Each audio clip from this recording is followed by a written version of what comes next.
అందరికీ నమస్కారం.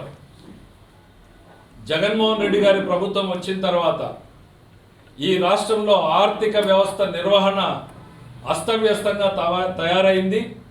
అనేక ప్రభుత్వ శాఖలకు సంబంధించినటువంటి, మరీ ముఖ్యంగా ఆర్థిక శాఖకు సంబంధించినటువంటి ఆర్థిక నిర్వహణ పట్ల అనేక సార్లు అనేక లోటుపాట్లు అవకతవకల్ని ఎత్తి చూపాం. గవర్నర్ వెళ్ళి కలిసి నివేదికలు ఇచ్చాం. ఆ తరువాత అవి నిజమంటూ కేంద్ర ప్రభుత్వ సంస్థ అయినటువంటి కాగ్ నిర్ధారించిన విషయాన్ని మనం చూసాం. భారతదేశంలో ఏ రాష్ట్రానికి కూడా ఇవ్వనటువంటి క్వాలిటేటివ్ సర్టిఫికేట్, మేము అకౌంట్స్ చూడలేదు, మాకు అకౌంట్స్ చూపలేదు అంటూ ఇవాళ కాగ్ ఇచ్చినటువంటి ఏకైక రాష్ట్రం ఆంధ్రప్రదేశ్ రాష్ట్రంగా మిగిలిపోయినటువంటిది కూడా కళ్ళతో చూసాం ఈరోజు మనం. అయితే దేశం నివ్వెరబోయే రకంగా, ఇవాళ రాష్ట్రం కాదు దేశం నివ్వెరబోయే రకంగా మరొక భారీ ఆర్థిక స్కామ్కి ఈ రాష్ట్ర ప్రభుత్వ శాఖ అధికారులు తెరదీశారు. ప్రభుత్వంలోని పెద్దల ఆశీస్సులతోనే జరిగాయని భావించాల్సినటువంటి పరిస్థితి ఉంటుంది. రాయలసీమ కరువు నివారణ ప్రాజెక్టుల పేరుతో భారీ దోపిడీకి తెరదీసింది ఈరోజు ఈ ప్రభుత్వం. రాయలసీమని కరువు నివారించడం కోసం లిఫ్ట్ ఇరిగేషన్లు పెడతాం, దానికోసం నిధులు కేటాయించండి అని అంటూ కేంద్ర ప్రభుత్వానికి సంబంధించినటువంటి ఆర్ఈసి, పిఎఫ్సి, గతంలో దాన్ని రూరల్ ఎలక్ట్రిఫికేషన్ కార్పొరేషన్ అని పిలిచేవాళ్ళు, పవర్ ఫైనాన్స్ కార్పొరేషన్ అనేటువంటిది పిలుస్తున్నారు. ఈ రెండు సంస్థల్ని కూడా వాళ్ళని కోరితే వాళ్ళు మరి ఇది ఇరిగేషన్ ప్రాజెక్ట్ కదా అని అంటే దానికి రాష్ట్ర ప్రభుత్వం కొత్త విధానాన్ని తీసుకొచ్చింది. ఏమని? ఎలక్ట్రో మెకానికల్ వర్క్స్ ఉన్నాయి ఇందులో, వాటికి మీరు డబ్బులు ఇవ్వండి అని అంటే చివరికి అనేక కారణాల చేత ఆ సంస్థలు రెండు డబ్బులు ఒప్పుకున్నాయి వాళ్ళకి ఇవ్వడానికి. 3,825 కోట్ల రూపాయల ప్రాజెక్టు ఖర్చు అవుతుంది. దాంట్లో మీరు 2,919 కోట్లు మీరు విడుదల చేయండి. 70-30% అంటే 30% రాష్ట్ర ప్రభుత్వం పెట్టుకోవాలి, 70% అప్పుగా ఇస్తాము అని చెప్పేసి ఒక ప్రాజెక్టు నివేదికను తయారు చేసి ఆంధ్రప్రదేశ్ రాయలసీమ కరువు నివారణ సంస్థ అంటూ ఒక కార్పొరేషన్ని ప్రారంభించింది. ఆ కార్పొరేషన్ ఆంధ్రప్రదేశ్ ప్రభుత్వానికి సంబంధించినటువంటి కార్పొరేషన్ వెళ్ళి కేంద్ర ప్రభుత్వ కార్పొరేషన్లతో అప్పు ఇవ్వండి అని చెప్పి కోరితే దానికి రాష్ట్ర ప్రభుత్వం మార్చి 29వ తారీఖున బ్యాంక్ గ్యారంటీలు ఇచ్చింది. అడిగారు వాళ్ళు గ్యారంటీ ఇస్తే తప్ప ఇవ్వమని. 29వ తారీఖున గ్యారంటీలు ఇస్తే మార్చి 31వ తారీఖున లోన్ మొత్తం రిలీజ్ చేశారు. దాదాపు 900 కోట్ల రూపాయల్ని నిధులు కేంద్ర ప్రభుత్వ సంస్థలు రెండు పిఎఫ్సి, ఆర్ఈసి రిలీజ్ చేశారు. రిలీజ్ చేసినప్పుడు ఈ డబ్బులు ఎక్కడికి రావాలి? అప్పు తీసుకున్న వాడి అకౌంట్లోకి రావాలి. అంటే ఆంధ్రప్రదేశ్ ప్రభుత్వానికి సంబంధించినటువంటి AP Rayalaseema drought mitigation projects కార్పొరేషన్కి రావాల్సినటువంటి నిధులు ఆ కార్పొరేషన్కి రాకుండా నేరుగా ప్రైవేట్ కంపెనీలకి మళ్లించబడ్డాయి. 1 కాదు, 2 కాదు, 100 కాదు, 200 కాదు, దాదాపు 900 కోట్ల రూపాయల్ని ఈ ప్రభుత్వం మళ్లింపులకు పాల్పడింది. ఇది భారతదేశంలో ఏ రాష్ట్ర ప్రభుత్వం కూడా చేయనటువంటి చర్య, రాజ్యాంగ విరుద్ధమైనటువంటి చర్య అనేటువంటిది సందర్భంగా గుర్తు చేస్తున్నా. రాష్ట్ర ప్రభుత్వానికి వచ్చే ఆదాయమైన, రాష్ట్ర ప్రభుత్వం తీసుకొచ్చేటువంటి అప్పైన ఆంధ్రప్రదేశ్ కన్సాలిడేటెడ్ ఫండ్లోకి రావాలి. కన్సాలిడేటెడ్ ఫండ్ ఆఫ్ ఆంధ్రప్రదేశ్లోకి వచ్చిన తర్వాత మాత్రమే అది బయటికి పోవాలి. ఇది నేను చెప్పేది కాదు, భారత రాజ్యాంగం చెప్పింది. ఏపీ బెవరేజెస్ కార్పొరేషన్ విషయంలో కేంద్ర ప్రభుత్వం కూడా స్పష్టం చేసింది. మరి అట్లాంటిది ఒక కార్పొరేషన్ చేసినప్పుడు కనీసం ఆ కార్పొరేషన్ అకౌంట్లోకి రావాలి. ఆ కార్పొరేషన్ అకౌంట్లోకి కూడా రాకుండా నేరుగా ఇవాళ కాంట్రాక్టర్లకు చెల్లించేటువంటి పరిస్థితికి ఈ రాష్ట్ర ప్రభుత్వం మొదలుపెట్టింది. అంటే రేపు ఎవరు ఎక్కడ అప్పులు చేస్తారు, ఎవరు అకౌంట్లోకి పోతాయి అనేటువంటిది ఎక్కడా కూడా తెలిసేటువంటి పరిస్థితి లేదు. కేవలం అప్పులు మాత్రం చెల్లించాల్సింది, రేపు పొద్దున ప్రభుత్వ ఖజానాలో నుంచి డబ్బులు చెల్లించాల్సినటువంటి పరిస్థితులు వస్తాయి. ఇప్పుడు ఆల్రెడీ దానికి చెల్లింపులు మొదలైనవి. ప్రభుత్వ కార్పొరేషన్లోకి రూపాయి రాలేదు, రాకపోగా అప్పులు తిరిగి కట్టడం ప్రారంభించారు. ఇందులో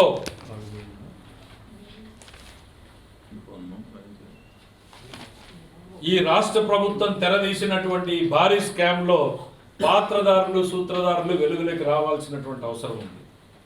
దీంట్లో అప్పిచ్చినటువంటి ఆర్ఈసి పిఎఫ్సి కూడా ఇందులో బాధ్యులే. ఎందుకు అనంటే 2-3 ఉదాహరణలు చెప్పదలుచుకున్నాను నేను ఈరోజు. ఈ ప్రభుత్వం 1,80,000 రూపాయలు ఇచ్చి ఒక సామాన్యుడికి ఇల్లు కట్టించేటప్పుడు ప్రభుత్వం ఏం చేస్తుంది? అయ్యా, నువ్వు పునాదులు తవ్వినప్పుడు ఆ గుంతల దగ్గర నువ్వు నిలబడి ఫోటో తీసుకో, నీకు 30,000 ఇస్తానంటుంది. ఆ తర్వాత నువ్వు పునాదులు నిర్మాణం చెయ్యి, మళ్ళీ ఇంకో 40,000 ఇస్తానంటుంది. ఆ తర్వాత రూఫ్ లెవెల్ వరకు తీసుకురా, నువ్వు నిలబడి ఫోటో తీసుకో, నీకు ఇంకో 60,000 ఇస్తానంటుంది.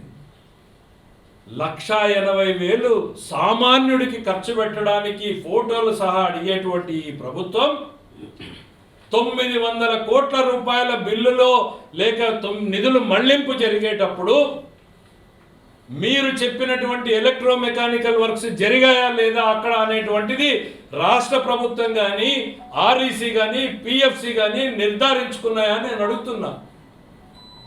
ఇది అతి భారీ స్కామ్ కాదా అని నేను అడుగుతున్నా. ఇందులో పాత్రదారులు సూత్రధారులు అందరూ వెలుగులోకి రావాలి అని అంటే ఈ మొత్తం వ్యవహారం మీద సిబిఐ ఎంక్వైరీ జరగాల్సిందే. ఇందులో ఆర్ఈసి పిఎఫ్సి పాత్ర ఉంది, రాష్ట్ర ప్రభుత్వానికి పాత్ర కూడా ఉంది. మొత్తం అందరి భాగస్వామ్యంతోనే ఇది జరిగింది. ఇంత పెద్ద భారీ స్కామ్ వెలుగులోకి రావాలి అని అంటే కేవలం సిబిఐ ఎంక్వైరీ ద్వారా మాత్రమే అది వెలుగులోకి వస్తాయి. కాబట్టి ప్రభుత్వం తన నిజాయితీని నిరూపించుకోవడానికి సిబిఐ ఎంక్వైరీకి సిద్ధం కావాలి అని నేను డిమాండ్ చేస్తున్నాను. Thank you. ఇందులో 2 రకాలు. ఒకటి పనులు జరిగి నేరుగా వాళ్ళకి ఇచ్చేయడం అన్నది ఒక తప్పు. అలా ఇచ్చుంటే అసలు పనులే జరగకుండా ఇచ్చుంటే ఇంకా పెద్ద ఘోరం కదా. ఇందులో మీరు ఏం జరిగిందంటారు? 2 జరిగాయా, ఒకటి జరిగిందా? నేను చాలా మీరు అడుగుతున్నారు అసలు పనులే జరిగాయా లేదా అనేటువంటిది. ఇది ఒక రోజుతో అయిపోయే సబ్జెక్ట్ అని నేను అనుకోవడం లేదు. ప్రభుత్వం దీని మీద ఏం వివరణ ఇస్తుందో వెయిట్ చేసి చూస్తాం. పవర్ ఫైనాన్స్ కార్పొరేషన్ ఇచ్చినటువంటిది క్లియర్గా 70-30 30% రాష్ట్ర ప్రభుత్వ కార్పొరేషన్ ఖర్చు పెట్టిందా లేదా వాళ్ళు వెరిఫై చేసుకుని తర్వాత రిలీజ్ చేయాలి. వాళ్ళు లోన్ ఇచ్చింది ఎలక్ట్రో మెకానికల్ వర్క్స్కి. ఎలక్ట్రో మెకానికల్ వర్క్స్ జరిగాయా లేదా అనేటువంటిది వీళ్ళు నిర్ధారించాలి, వాళ్ళు నిర్ధారించుకొని రిలీజ్ చేయాలి. చేశారా లేదా రాష్ట్ర ప్రభుత్వం చెప్పాలి. ఇవి చేసినా నేరుగా ప్రభుత్వ కార్పొరేషన్లకు రావాల్సినటువంటి డబ్బుని ప్రైవేట్ కంపెనీలకు ఎట్లా మళ్లించారు? ఈ రకంగా అయితే ఎవరు ఎక్కడ అప్పులు చేస్తున్నారో కూడా ఈ దేశంలో ఎవరు కనిపెట్టలేదు. కేవలం అప్పులు చెల్లించుకుంటూ పోతుంటాయి తప్ప రూపాయి ఖర్చు పెట్టాలంటే శాసనసభ అనుమతితో జరగాలి అన్నటువంటిది బేసిక్ ప్రిన్సిపల్. మీరు బ్యాంక్ గ్యారంటీ ఎప్పుడైతే ఇచ్చారో ఆ బ్యాంక్ గ్యారంటీకి శాసనసభ అనుమతి రావాల్సిందే. తద్వారా ఆ అకౌంట్స్ నిర్వహణని కూడా శాసనసభ పర్యవేక్షణలో జరగాల్సిందే. ఇందులో చాలా లోటుపాట్లు ఉన్నాయి. ముందు ప్రభుత్వం స్పందన ఏమొస్తుందో వెయిట్ చేస్తాం. ఇందులో నేను చెప్పినట్టు ఫస్ట్ది మాత్రం చెప్పాను నేను. ప్రభుత్వానికి రావాల్సినటువంటి నిధుల్ని నేరుగా ప్రైవేటు కంపెనీలకి మళ్లించారు. దీంతో పాటు అనేక అక్రమాలు ఇందులో జరిగాయి. ఇందులో అందరూ భాగస్వాములు అయ్యారు. ఈ భారీ ఆర్థిక కుట్ర వెనకాల లోతులు తెలియాలి, నిజాలు వెలుగులోకి రావాలి అని అంటే సిబిఐ ఎంక్వైరీ జరగాలి. పిఎఫ్సి కావచ్చు, ఈ రూరల్ ఎలక్ట్రిసిటీ కార్పొరేషన్ కావచ్చు, ఎట్లా అప్పు ఇవ్వాలంటే అంటే మీరు చెప్పారు డ్రౌట్కు సంబంధించి దాంట్లో ఎలక్ట్రిసిటీ వర్క్ సంబంధం లేదు. అక్కడ అంత అప్పు వీళ్ళకి ఇస్తున్నారంటే ఏదో బలమైన శక్తులు వీళ్ళు వెనక ఉండి ఉంటాయి కదా. కేంద్ర ప్రభుత్వం అధీనంలో ఆ సంస్థలు ఉంటాయి. ఎట్లా ఇంత అప్పు ఎట్లా ఇవ్వగలిగారు? అసలు మీరు చెప్పిన దాని ప్రకారం ఎలక్ట్రిసిటీ వర్కే లేదు దాంట్లో. మీకు ఫస్ట్ ఈ జీవో కాపీలు మీకు ఇస్తున్నా. ఫస్ట్ పారాగ్రాఫ్ మాత్రం చదివి వినిపిస్తాను. In the reference first read above, REC have sanctioned an amount of 4,245 crores to Andhra Pradesh Rayalaseema Drought Mitigation Development Corporation Limited with an interest of 10.75, chala highest interest, on the first year monthly reset basis for execution of electromechanical works and transmission works bracket lo substations and lines and associated civil works of Rayalaseema. ఇవి జరిగాయా లేదా అది ఒక aspect. అసలు నా ప్రధానమైన demand ఇవాళ ప్రభుత్వ ఖజానాలోకి రావాల్సింది, ప్రభుత్వ కార్పొరేషన్లోకి రావాల్సింది మీరు ప్రైవేట్ కంపెనీలోకి ఎట్లా పంపించారు? దానికి ప్రభుత్వం సమాధానం చెప్పాలి కదా. రేపు పొద్దున ఏముంది, నేను ప్రైవేట్ కంపెనీ పెడతాను, గవర్నమెంట్తో ఒక కాంట్రాక్ట్ చేస్తాను, నేరుగా నా అకౌంట్లోకి వస్తాయి. ఇప్పుడు రెస్పాన్సిబిలిటీ ఎక్కడుంది? వాళ్ళకి లేదంటారా పిఎఫ్సికి? ఖచ్చితంగా ఉంది కదా పిఎఫ్సికి. ఇప్పుడు నేను అదే అడిగింది, గవర్నమెంట్ ఒక రూపాయి ఇవ్వాలంటే సామాన్యుని ఫోటోలు తీసుకుని, అది కూడా వాడు ఎక్కడో ఫోటోలు పెడితే కుదరదు, జీపీఎస్ బేస్డ్ అంటున్నారు. వాడు సైట్లోకి వెళ్ళి నిలబడి ఫోటో తీసి పెడితే తప్ప 30,000 రూపాయలు సామాన్యుడికి ఇవ్వడం లేదు ఈరోజు. 100 కోట్లని మీరు ప్రైవేట్ అకౌంట్లోకి ఏ రకంగా ఇచ్చారు? దీన్ని మీరు చెప్పండి ఫస్ట్ వెలుగులోకి గవర్నమెంట్. నా ప్రధానమైన డిమాండ్ దీంట్లో సిబిఐ ఎంక్వైరీ జరగాలి. And wait for the government to come out with clarification. ఎప్పుడు తీసుకున్నారు, ఎంత మొత్తం ఇచ్చారు, ఎంత మొత్తం మళ్ళీ మీకు ఆ డీటెయిల్స్ మొత్తం జీవో కూడా క్లియర్గా రిలీజ్ చేస్తున్నాము. గవర్నమెంట్ ముందు నుంచి ప్రాసెస్ జరుగుతూ ఉంటే 29/3/2023కి బ్యాంక్ గ్యారంటీ ఇస్తూ ఈ ఆంధ్రప్రదేశ్ ప్రభుత్వం జీవో రిలీజ్ చేసింది. ఈ ఏడాది మార్చి 29 జీవో రిలీజ్ అయితే 31వ తారీఖు నిధులు రిలీజ్ అయిపోయినాయి.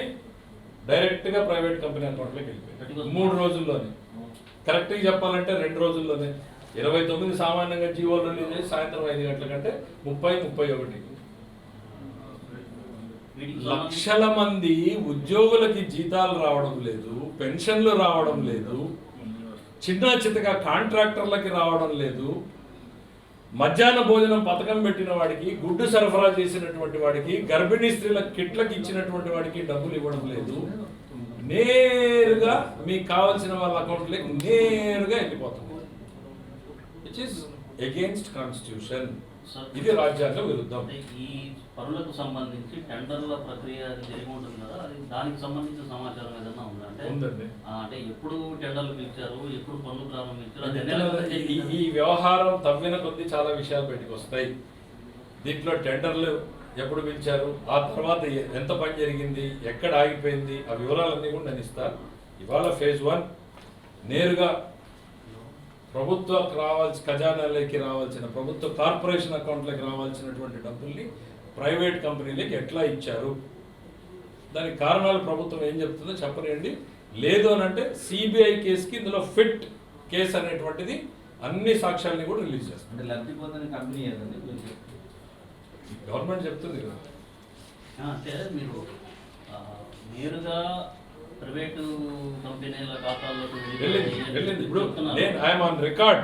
నేను అనేది ఏంటంటే దానికి సంబంధించిన ఆధారాలు ఉన్నాయా? నేను ఐఎమ్ ఆన్ రికార్డ్. నేను చెప్పినటువంటి వాటికి నేను పూర్తి డీటెయిల్స్ ఇవ్వడానికి సిద్ధంగా ఉన్నాను. బట్ గవర్నమెంట్ ఏం బయటకు వస్తుందో వెయిట్ చేయదలుచుకున్నాను. అంటే ఎందుకంటే సార్ గతంలో కూడా మీరు ఇదే తరహా ఆరోపణలు చేశారు.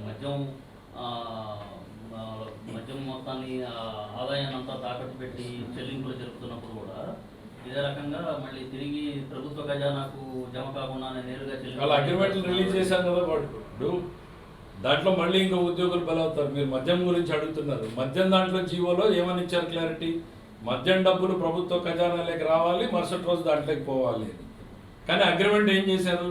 డిపోల నుంచి నేరుగా పోవాలని అగ్రిమెంట్లు చేశారు. ఈ 2 బ్లాక్ అండ్ వైట్లో ఉన్నాయి కదా, నేను చెప్పక్కర్లేదు కదా. ఈ 2 బ్లాక్ అండ్ వైట్లో ఉన్నాయి. వాళ్ళు చేసిన తప్పులు ఎత్తి చూపించాం. కేంద్ర ప్రభుత్వం దాని మీద సుదీర్ఘంగా చర్చ జరిగింది. ఇవాళ నేను గతంలో మీరు ఇదే తరహా ఆరోపణ చేశారు. ప్రభుత్వ గవర్నమెంట్ ఎక్స్చెక్కర్ కి రాకుండా నేరుగా వెళ్ళిపోతున్నాయి అనేది గతంలో మీరు చేసిన ఆరోపణ. అగ్రిమెంట్ అదే గతంలో మీరు చేసిన ఆరోపణ, అగ్రిమెంట్ కూడా అలా చేస్తున్నారని చెప్తున్నారు. సో ఆ తప్పుని, అది తప్పు అని మీరు ఎస్టాబ్లిష్ చేసే ప్రయత్నం చేస్తున్నప్పుడు మళ్ళీ మరొకసారి అదే తరహా అంటే అక్కడైనా అర్థం చేసుకోగలం. కనీసం ఏంటంటే గవర్నమెంట్ బ్యాంక్ అని తీసుకున్నవాడు అకౌంట్లోకి వచ్చి వాడు తీసుకున్న అప్పు వాడు కడుతున్నాడని మనం అనుకున్నా కూడా బాగుంది. కానీ ఇక్కడ అప్పు తీసుకున్న దగ్గర డబ్బు పోయింది ఇంకో అకౌంట్లోకి.